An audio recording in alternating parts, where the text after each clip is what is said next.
Hello, everyone. Welcome to One Story Channel.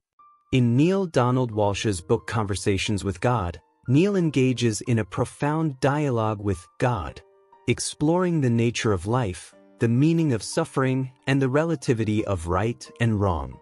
This conversation reveals how we understand our life journey and poses a deep question: how can we be our true selves in a life full of challenges? Why is being true to oneself so difficult? At the beginning of the conversation, Neale raises a seemingly simple yet thought-provoking question: is it really so difficult to be yourself? Many people spend their entire lives searching for their true inner self, but it always feels incredibly challenging. Neale candidly expresses his doubts. Why is being yourself the most challenging thing in life? Shouldn't each of us naturally be ourselves? God's answer sparks further reflection. Being your true self is indeed challenging. This is not because it's impossible, but because most people are bound by societal expectations, others' views, and past experiences. You spend too much time chasing external validation and ignore the true voice deep within. This phenomenon is very common in our lives. Often, our decisions, actions, and even values are shaped by the expectations of the outside world. Whether from family, society, or cultural traditions, pressures force us to follow the right path. However, it is precisely this external pressure that distances us from our true selves. God goes on to explain a very important point. Life is essentially a game, and there is no such thing as winning or losing. Neale is confused by this and questions: if there are no winners or losers in life, no absolute right or wrong, then why should we strive so hard to pursue goals? Why can't we just play the game of life casually? God explains: because the core of this game is experience and growth. You came to this world not to win some external reward or avoid failure, but to experience various emotions, situations, and challenges. Every moment of life is a new opportunity for experience. This view reveals an important truth. Every challenge, every choice we face in life, is part of our self-creation. As God says, life is not a competition to be won, but a rich and colorful process of experiences. Each person is experiencing the world in their own way, and regardless of the outcome, there is no failure. For many of us, this idea of playing life may be difficult to accept. We are often influenced by societal concepts that suggest we must achieve certain successes to prove our worth. However, true worth does not come from external recognition, but from our inner attitude towards life and our experiences. In the conversation, God introduces the concept of reincarnation, explaining that every soul has gone through numerous life cycles. Neale is surprised by this. Have I lived many lives in this world before? If so, why haven't I reached my ultimate goal? God responds calmly: yes, you have lived many lives. Each life is a new opportunity to choose and experience. You don't need to feel anxious, because every choice is part of your soul's growth. The tasks you don't complete in this lifetime can be continued in the next. This concept makes one realize that life is not a short journey but an ongoing process. Each lifetime is a new opportunity, bringing new choices and experiences. Even if we don't achieve all our goals in this life, it's okay because the soul has infinite time to keep moving forward. Neale then asks a thought-provoking question: if there is no absolute right or wrong, how do we know if we are on the right path? God explains: right and wrong are relative. They don't exist on an absolute level.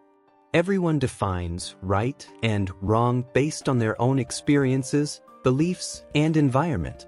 What you think is right may seem wrong to someone else.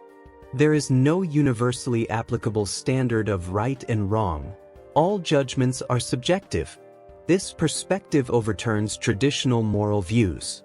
We usually think of right and wrong as clear and fixed, but God's answer makes us realize that they are fluid, depending on our own value systems and life experiences.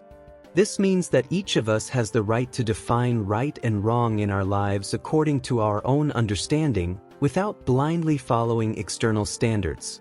However, this doesn't mean we can act recklessly. Rather, it means we should act based on our own inner standards and feelings. God encourages Neale to listen to his inner voice and make choices that align with the true needs of his soul. This process of choosing is a form of self-creation. In the following conversation, Neale questions the existence of suffering. He asks, if life is a game, why do we experience so much suffering? What is the meaning of suffering? God explains, suffering is not a punishment, nor is it a sign of failure. On the contrary, it is a tool for growth.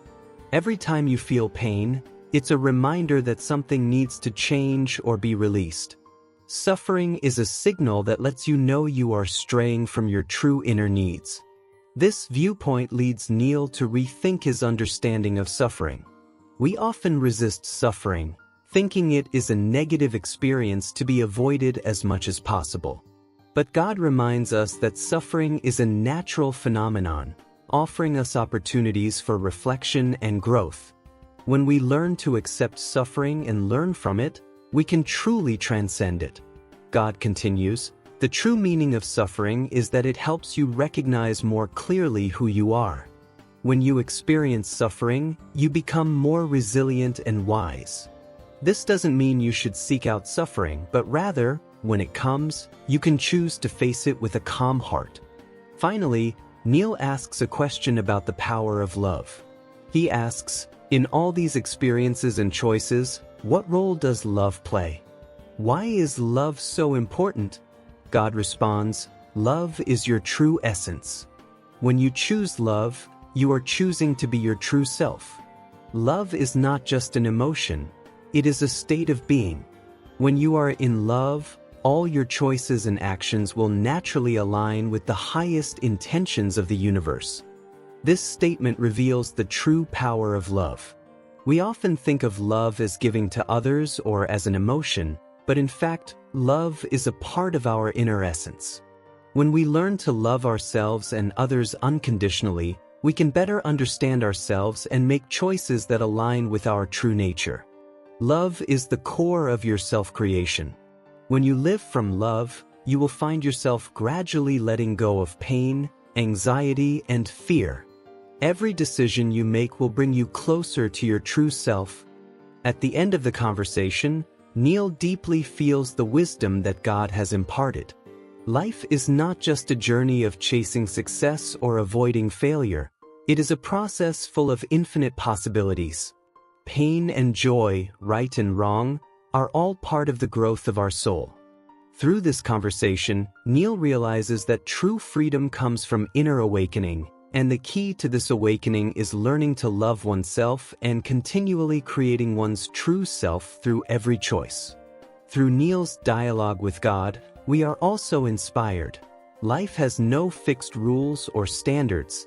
Everyone is the creator of their own life. We can choose how to experience the world, how to define right and wrong, how to face suffering, and most importantly, how to become our most authentic selves through love. This is a question we are all constantly exploring on our journey.